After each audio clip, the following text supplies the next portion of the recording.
listening to The Licensing Exchange, part of the Look Legal Pods from the law firm Nolan Hyman, lawyers for creative business makers. And now, here are your hosts, attorneys David Schnider and Greg Pan. Today we've got with us Stu Seltzer, who is the head of Seltzer Licensing Group. Stu has been in the licensing industry for over 30 years. He's been teaching licensing at NYU for over 20 years. In 2024, he was inducted into the Licensing Hall of Fame and recently co-authored the book Licensing for Dummies with Stephen Axtrack. Stu, it's good to have you on the show. Thank you. Thanks, David. So to start out, tell us how you got involved in the licensing industry.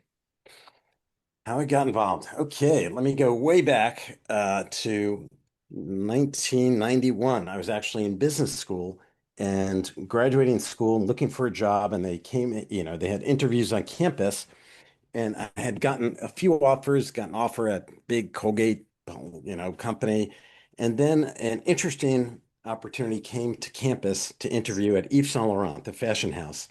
And they came onto campus, threw my resume into the black box, and took an interview and got the job at Yves Saint Laurent. Little did I know that I would end up doing licensing. Their goal at the time, when I met them, at the time Yves was alive and well, and his business partner was running the company, a guy named Pierre Berger. Their goal was to grow the company, clean up the company, and sell the company. And they had, an amazing brand name, amazing operation, and joined the company. And within the first 6 months, we ended up shutting down most of their retail stores. They had 26 retail stores around America. And after that, we focused on licensing. We were looking for growth, looking for other opportunities, and ended up doing a lot of licensing deals. First deal I worked on was with Luxottica, the eyewear company. Little did I know that this would be the key to their growth. It's funny because there wasn't much written, not many classes about licensing. And so I looked to find some book. I read the biography of like Pierre Cardin to figure out, all right, what is the story? And then read a lot at the time. Halston was in the news a lot around his licensing empire. And so Yves Saint Laurent didn't have nearly as many as Pierre Cardin, but we had 15 licensees, and that's really where I learned this business. Worked with Luxottica, and what's fascinating is you do this deal, and it wasn't just one deal in one territory. It was 60 territories with Luxottica. And then we had Schwartz and Benjamin making shoes, Cartier making our jewelry. We had Luc Benoit doing handbags. I mean, it was a tremendous business empire, and it was fascinating because these brands like Yves Saint Laurent would sell worldwide. And with only 15 licensees, they were generating tremendous royalty revenue. And that's really how I got into this business and where I learned this business. What was it like when you started seeing products and deals you negotiated on store shelves? I mean, that's definitely one of the joys of the job, to actually see the products come to life. You're in a business meeting or you have a concept and you're thinking, okay, let me call this guy. Here's an idea. Let's put this brand on that product. But to see it on the shelf and to stand in the back and watch somebody actually buy it or try it on is definitely one of the pleasures of this industry, of being in this industry. Just so we get a little better idea of your background, I know you left YSL at some point. What was sort of your path after that? How did you end up where you are now? So after Yves Saint Laurent, I was working at Yves Saint Laurent, really enjoyed it. Then it was bought. Today, it's part of the Kering Group, which also owns Gucci and many other fashion houses. But when the company was sold, I started to look around and got recruited to work at Warner Brothers and worked at the DC Comics division and right here in New York City, and really enjoyed working there, working on the Batman brand, working on the Superman brand. This is when I worked on two of the movies, the Batman Forever movie and the Batman and Robin movie. And instead of working with just 15 licensing partners, as you may know, Greg certainly knows, having him being at Marvel, that just on the Batman brand, there were 450 different licensing partners. And this was during the peak of Looney Tunes craze. And Looney Tunes had like 500 of their own licensees. And then you had Harry Potter was coming on strong, towards the end of my tenure there. And many other brands were around as well. But I focused on the DC comic brands and worked on all types, everything from trading cards to toys to some video games, and really enjoyed the people there and enjoyed the brands and so forth. And that was my path. And then after a couple of years there, decided I was offered an opportunity. I was based in their New York City office, was offered an opportunity to move out west and to work at Warner Brothers in their corporate office, in the main office out in LA. Decided not to make the move, primarily a lot of family reasons. My wife was in a business here in New York, and most of my family was here. We had my parents and my in-laws, only grandchild, our kid was here in New York. And then both our parents and in-laws were here in New York, but didn't make the move. And that's when I left the company and shortly after started my own agency to actually work as a consultant at first and then an agent at second, and then primarily doing both. We are a licensing agency, a global licensing agency, and also a consultancy, helping companies grow. The way I look at it is we're really here to help companies grow using licensing as the strategy. So, what do you see as kind of the benefit of licensing for companies? Why would companies get into it? What's the upside for them? The upside is sales, is growth. That is the growth. You're in it to grow. Overall, there's one of the key theories that I've seen happen time and time again is that licensing can make a good product great. Meaning, here it is, we had a company we were working with that made inflatable furniture that they sold to trailer parks. And we work with them, we get them the NFL license, and bam, all of a sudden they're selling to college bookstores and they're selling to sports stores and they're selling at stadiums and all of a sudden they are, instead of I don't know, making these numbers up, but maybe they were a $20 million company. All of a sudden they're a, 60, $70 million company with all four sport leagues and the top 30 college brands. And, it just took their basic product that was an inflatable chair and just exploded it by using the power of licensing. And we have seen that time and time again, which is great. And the power of licensing is really helping these companies grow. We see it with a lot of our clients where they take a basic confection product or a basic frozen dessert product and add one of the popular entertainment brands, and bam, the demand is there. And you will see that spike in sales, a real growth driver. For people who don't or less familiar, can you talk a little bit about what does a licensing agent do? What kind of brands and clients would get the most out of a licensing agent? And then also what was different in what you had to do versus what were doing at Warner Brothers as a licensor? All right. So a lot there to dissect. So first question is, what does an agent do? So Hmm. a lot of big companies, like a Warner Brothers or Disney or Hmm. Universal, they will have, or Marvel, where you used to work, they will have a full licensing department.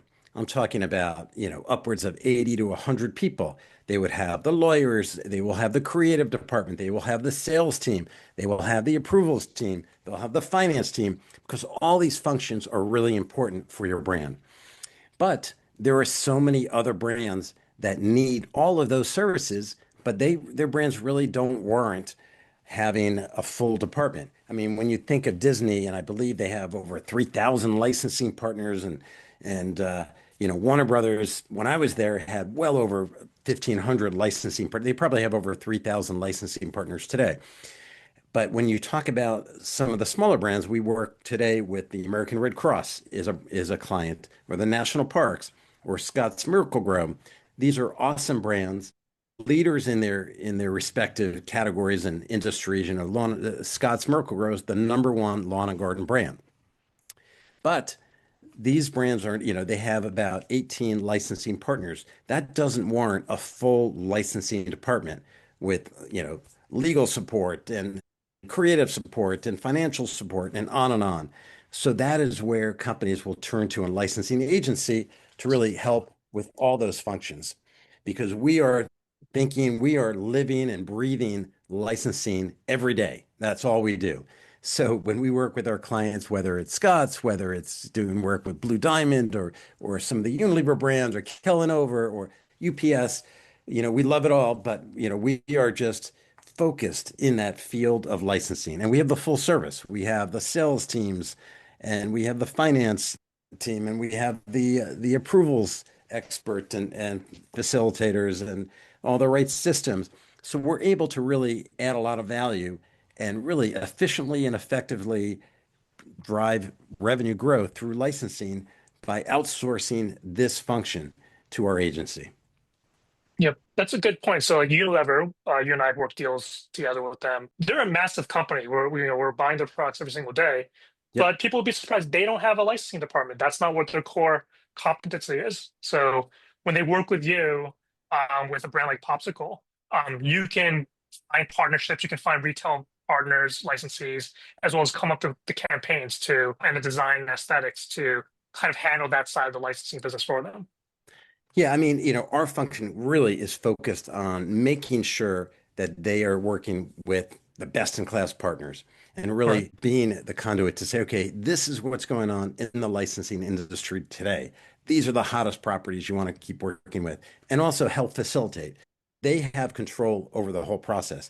They are the ones that are making the final decisions. They are the ones, whether it's Popsicle, whether it's any of our clients, they are the ones actually approving, making the final approval also. But we just help turnkey. We help make this easier for them. We help facilitate this. And really, we're there to really make sure that they are working with the best partners out there and getting, the best terms and making sure that all those terms and those contracts, especially those Disney contracts you used to be part of, all those terms Hmm. are being that everybody's keeping up on the compliance on them because there's a lot of things that need to be done to keep all the licensors happy and the licensees have their own goals of growth and approval deadlines and sales meetings and all that. And we're really here to make sure it all works. And we're really here to make sure that relationship between the licensee, whether it's Popsicle and the licensor, whether it's Spider-Man Marvel, that relationship stays strong and that they stay really with a solid relationship working together. And we're here to kind of work in the background and facilitate all that. Yeah, that's a Yeah, good point. Like as you mentioned, with lots of licenses, will have hundreds, sometimes thousands of licensees. Yeah. It's hard to stay in view of your licensing contacts. So it's a having them be aware of what you're doing and making sure they're happy with what you're doing and you're following all the terms of your agreement and trying to use the license as much as possible. I agree. It's like very, very important. You have to make sure you have visibility with your licensors. Yeah. And as you know, especially with the bigger brands, the biggest risk in licensing is, of course, potentially damage the brand, that Mm. there's some brand risk. And so these big companies, whether it's Disney, Universal, they all have a lot of compliance in there that you need your factory inspected. You need to have certain, certificates and labor requirements. And all. There's a lot to comply with, which is all fine because we've been fortunate because a lot of our clients are also best in class and have all that.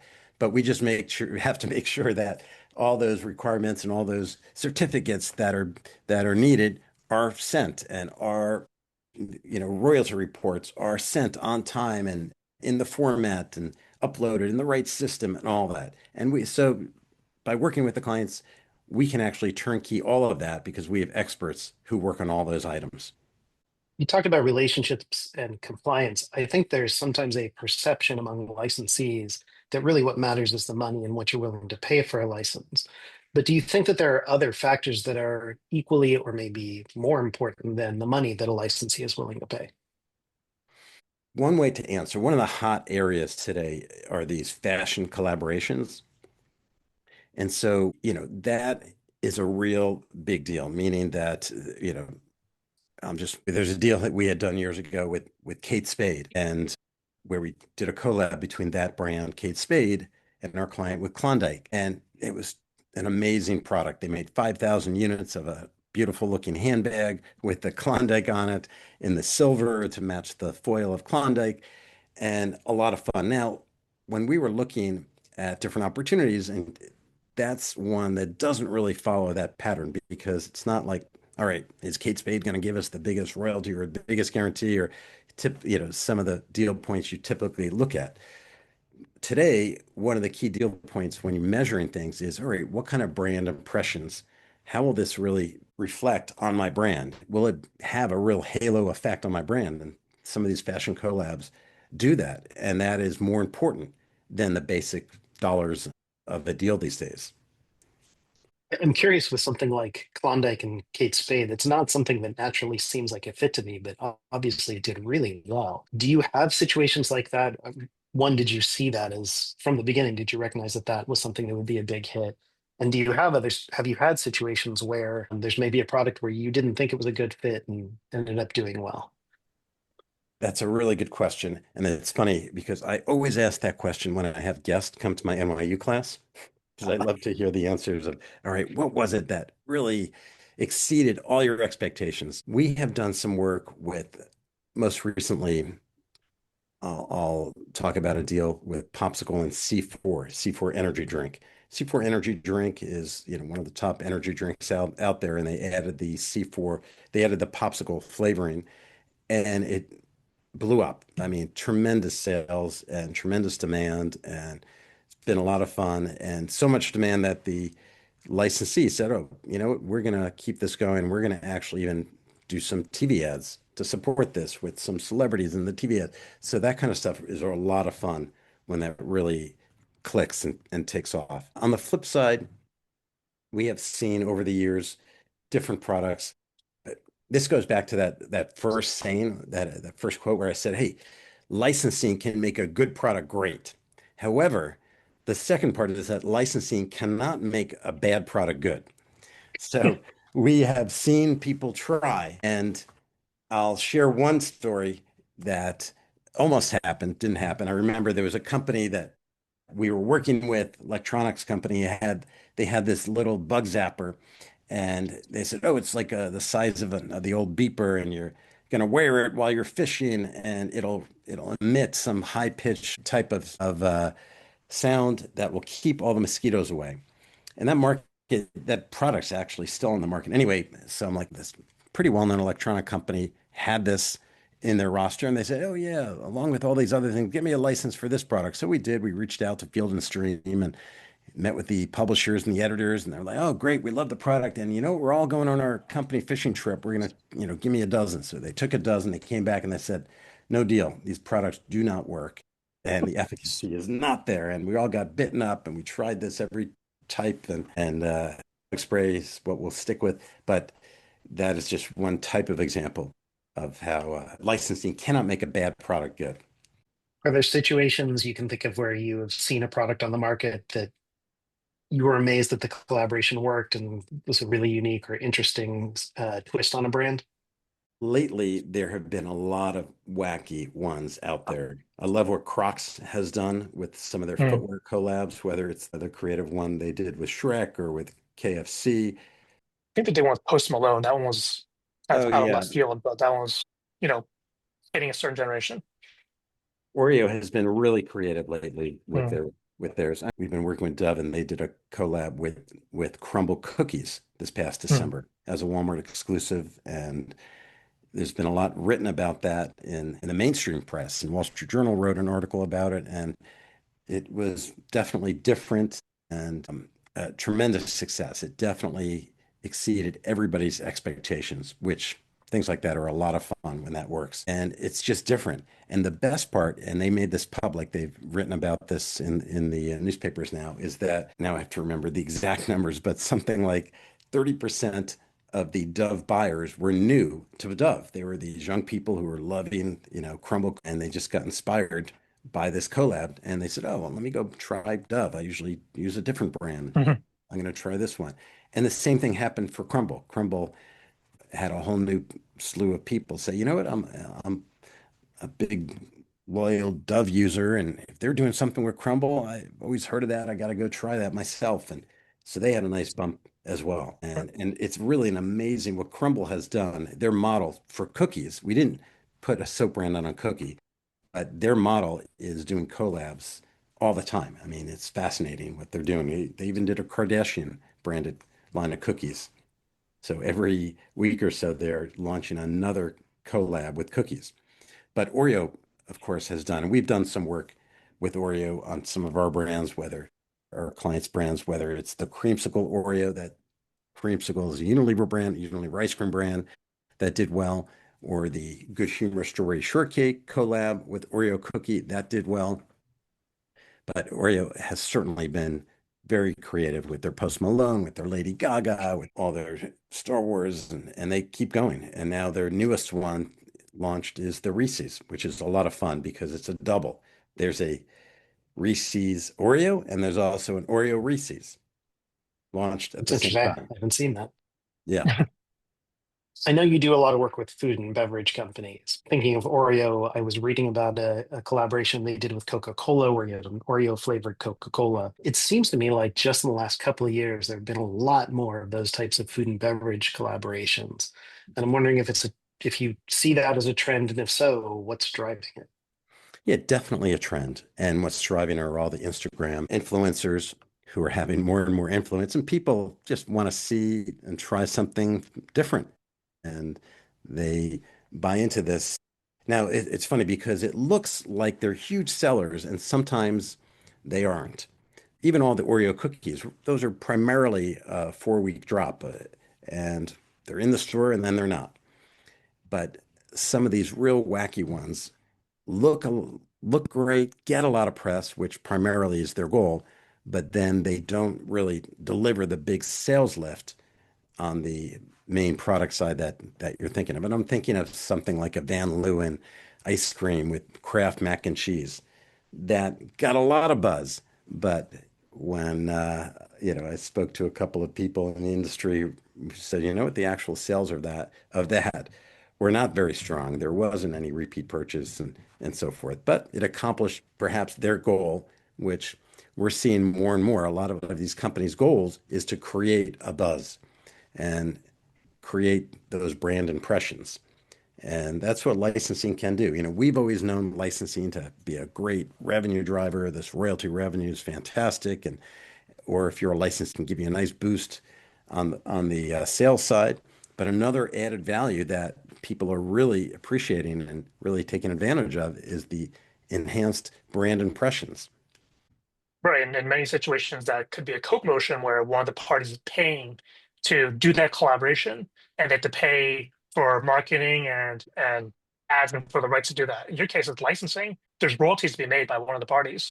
It's merging the audiences together. So there's a growth opportunity there. I see it's sometimes better than co-promotions because the royalties are an incentive to sell product, but you have a massive marketing benefit that comes out of it as well.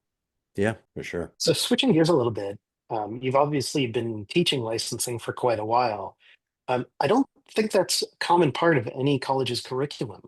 Is that a fairly unique class that you're teaching? This is now going on year 22 at NYU, and it is, as far as I could tell, the only class of its kind in the country, in the world, actually, that has been around that long now. I know there's been a lot of different starts and stops at some of the other schools, but it's really been a mainstay down at NYU. And what's interesting also is about, I don't know, 10 years ago, they made my class, which is brand licensing. They made my class a required class for anybody who is a sports management major, which is one of their optional options there, or a sports marketing major. With those majors, and my class is now a required class, which is kind of nice. So we have, I don't know, 60, 70% of the students are all focused on the sports business, which is great. And we're in New York City, so there's a lot of the executives in New York that will now come to the class. We took our entire class to the NFL office last year. We've taken them all to the NBA office. We've had Major League Baseball executives come. We've had NFL PA people come. So it's great because they're all here in New York City. What's your approach to demystify to students what the licensing world is? Because I think for whenever we talk to people who are outside of our industry, sometimes they have no idea what it is and how it actually works. Yeah, actually, that's part of my favorite part of the class. Like the first day of class, I'll put out a survey to say, all right, how many people know what these terms Hmm. are and licensing and joint ventures and these marketing partnerships and what do you think of these pictures and all? And most of them don't know. And most of them, when I say, why are you taking this class? They heard, oh yeah, I heard it's a good class, or I heard it just fit in my schedule, or it's a required class if they're a sports major.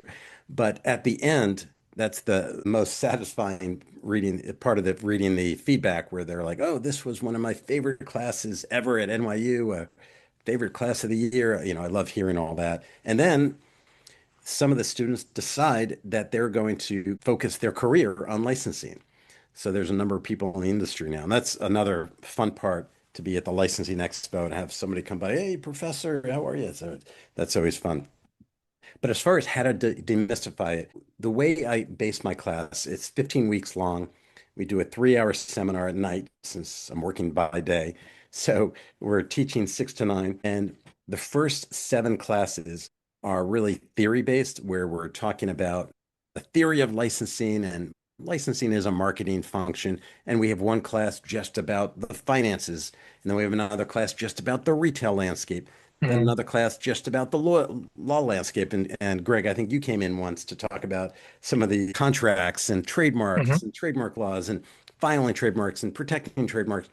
And then we go through all those basics in the first 7 weeks. Then we have our midterm. We also take the entire class to Toy Fair and to other trade shows. We have taken the entire class to Toy Fair, to Magic when it's in New York City, to the Vision Expo here in New York City, which is another added plus. So they can see firsthand how these concepts come to life. And then the fun part is the second half of the class.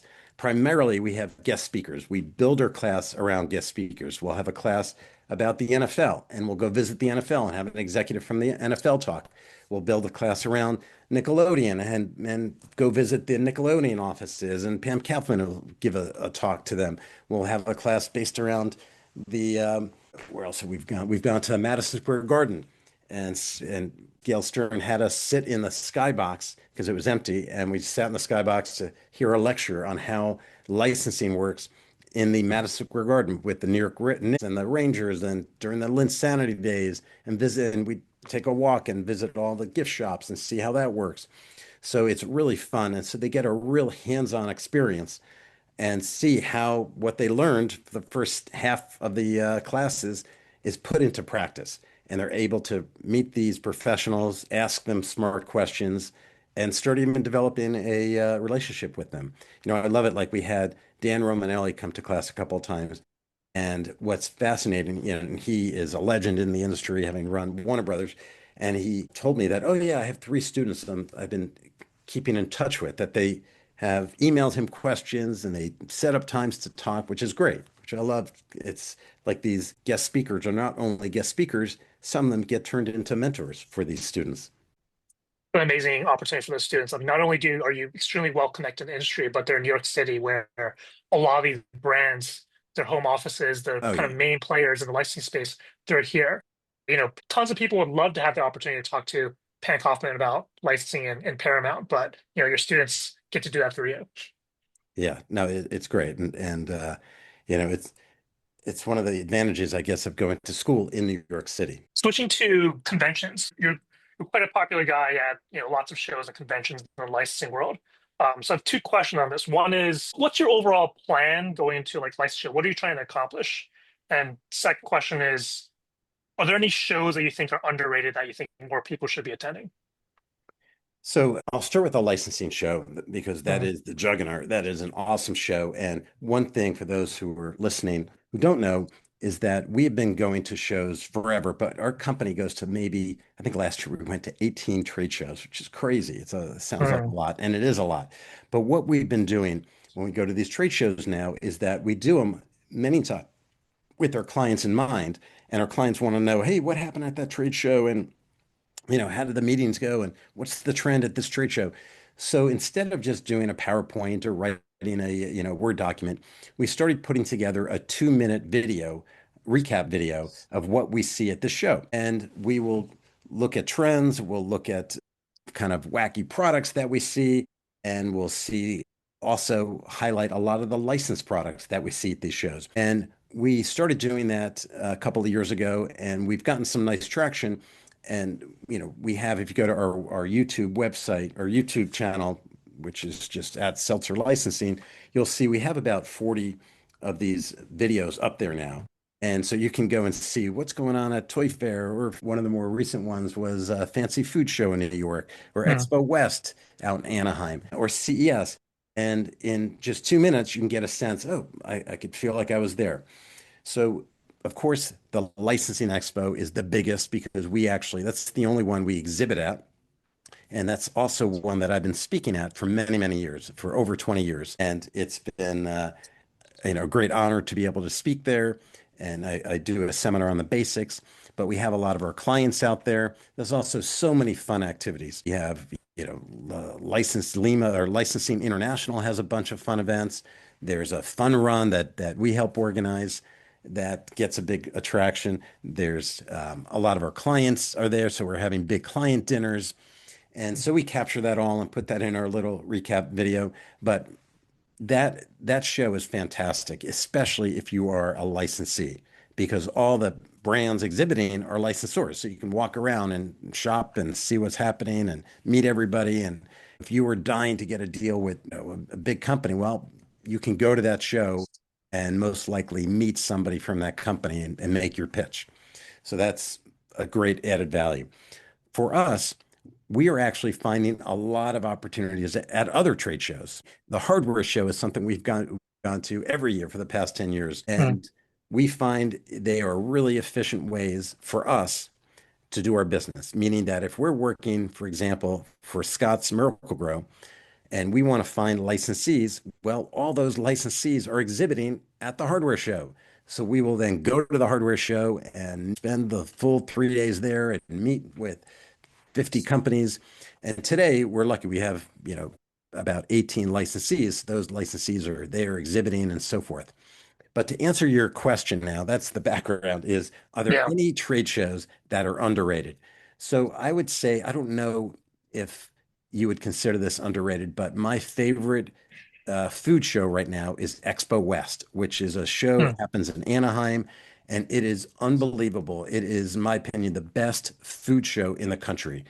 And you see all these up and coming brands. You see all these big brands there as well, the Mondelez and Unilever Mm. and some of their brands. And then you see all these up and coming brands that are trending and great for the collabs and new partnership deals and so forth. So all these big and small companies are there.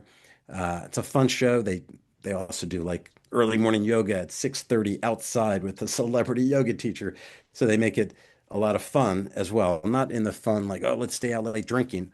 They do things in their genre because it is bent to the all natural space, that Mm. show.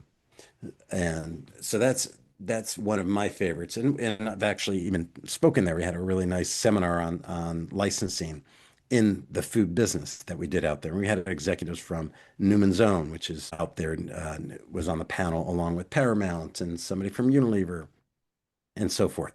So that's one of my favorite underrated. I'll also say the New York Now show. That is the opposite. That's a show that used to be tremendous. Used to be Mm. all of the first floor and the third floor, two full floors at Javits. Today it is kind of a shell of itself. But Yeah. I was surprised it was quiet, but I think also the summer one is a little bit lighter than the winter yep. one.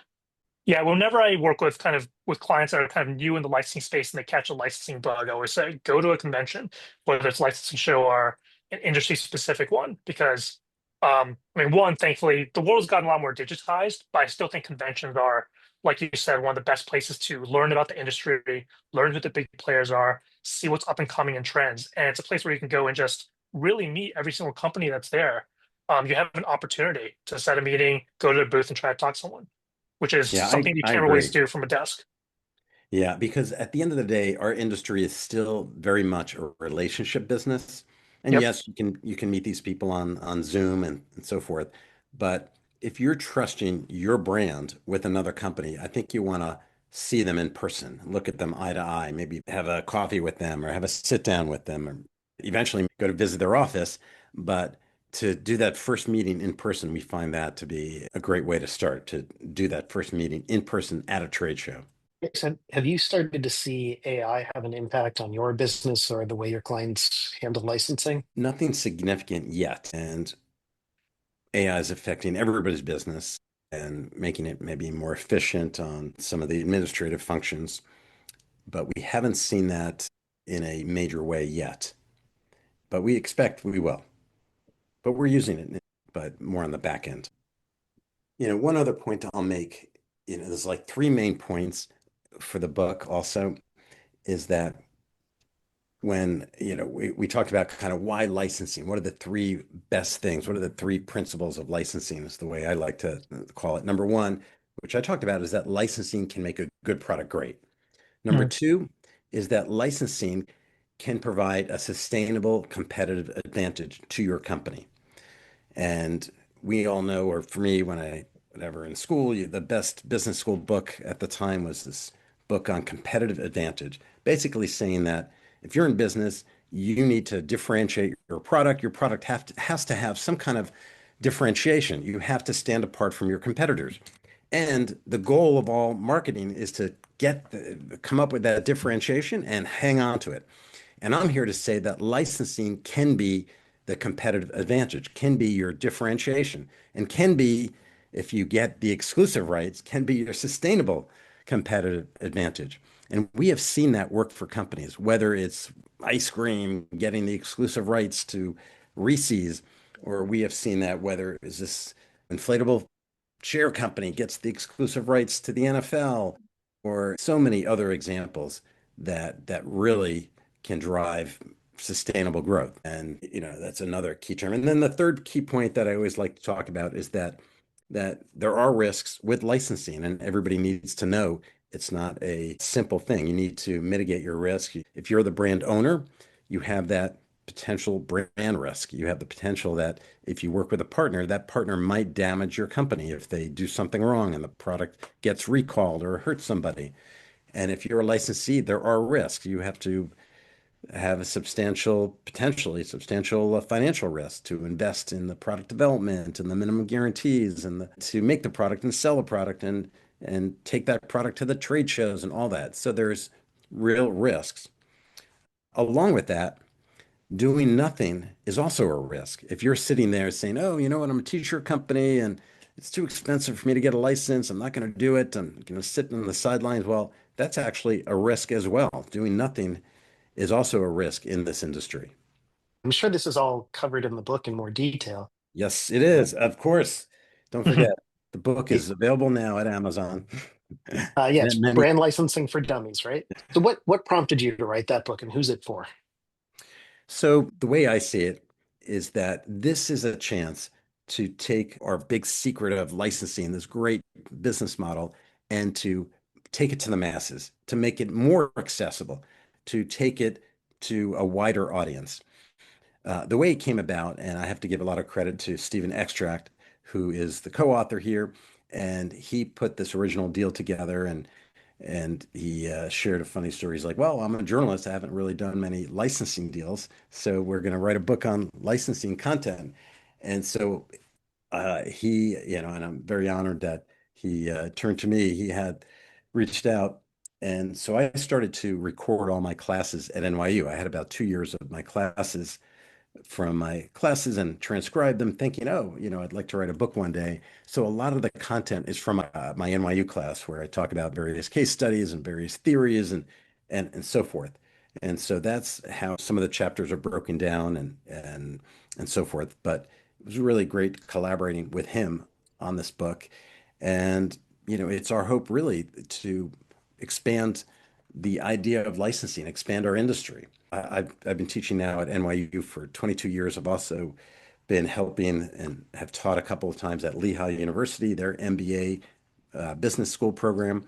I've taught the same class to the MBA students there. I've been helpful with the Ohio State University. They took a lot of my material and started up a class that Rick Van Brimmer was teaching for a couple of years. And so I ideally will kind of help expand licensing to more and more places. And so it becomes more common, bigger, and more people enter the industry.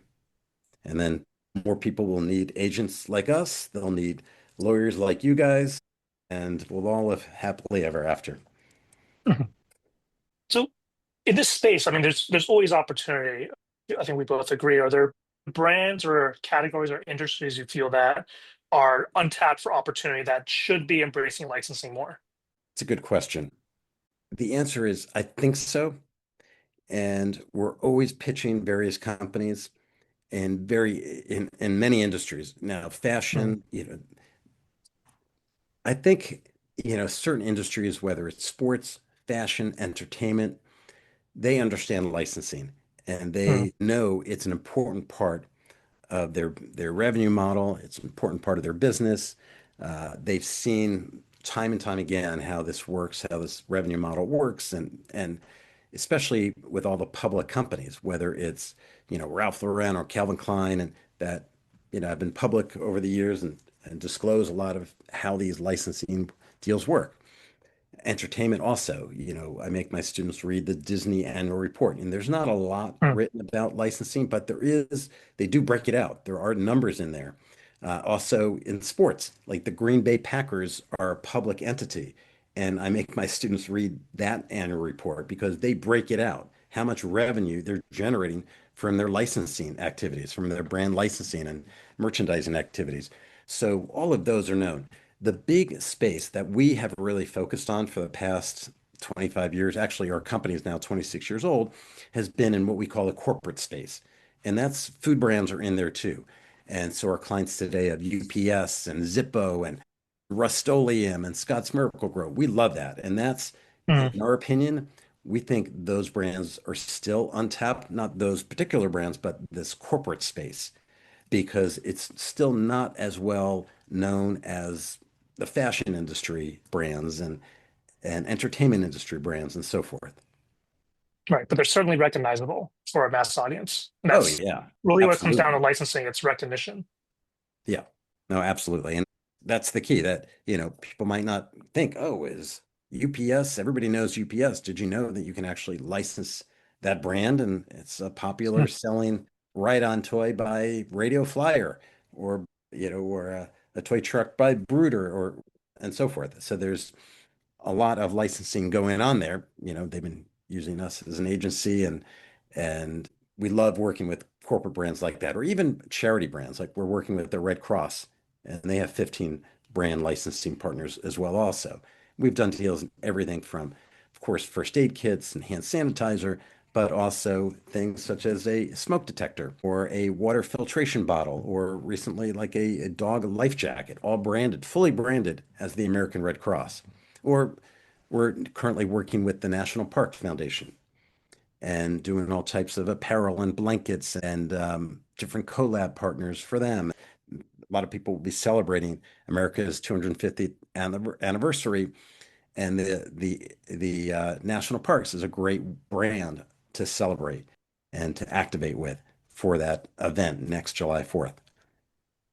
That's something I've always liked about your agency. You're able to take these well-known, recognized brands and really think organically. What are the types of products and experiences that you could stretch that out to consumers that where it just makes sense, but no one would have like immediately thought about it. Yeah. Yeah, no, thanks. And in our process, like the way we start with a lot of our clients is we start with this strategic licensing plan where we Hmm. take the time, we have a very thorough process where we do executive interviews, a deep dive and competitive study on competitors, we do market sizing, we get the Circana data, and we look at, all right, how big is each category? And then, this could be a 50 to 100-page document, and then we answer only two questions. Number one is, where can you license your brand? And number two is how much revenue should you expect over the next 3 to 5 years from each category? And we will lay it all out there. And the reactions sometimes our clients will say, oh my gosh, that's amazing. I never knew there's all that revenue on the table that we're not, not exploring. Or it'll be the opposite. Many times it's, oh my gosh, you think I can only generate 2 million a year? I thought it was going to be 10 million a year or 20 million a year. I heard Batman does 100 million a year. How come you can't get me that money? And so, you know, we get both. But this strategic plan process is a great way to start because then everybody is aligned on the categories and the expectations on how much revenue you might be generating. Well, Stu, I want to thank you for taking the time to talk to us today. That was really insightful. Thank you for the opportunity and wish you luck on this podcast and I Thank hope you. it goes viral so we can all bring this to a wider audience. We'll let people know where they can find you and your company, and if they're interested in the book, where they can find that. Oh, that's great. So thank you for letting me plug. So first off, if you do, anybody listening, if you do come to the trade show, the Licensing Expo, please stop by our booth, say hello, and love to say hello to you in person. And if you're at other shows, maybe reach out to me on LinkedIn and say, oh, I'm coming to this show, the Toy Fair or the BLE show or the Expo West show, and maybe we'll even meet you for a coffee and so forth. But I'm on a pseudo podcast book tour. I've been doing a lot of podcasts trying to promote this book. And the book is available on Amazon and also Barnes and Noble and in bookstores.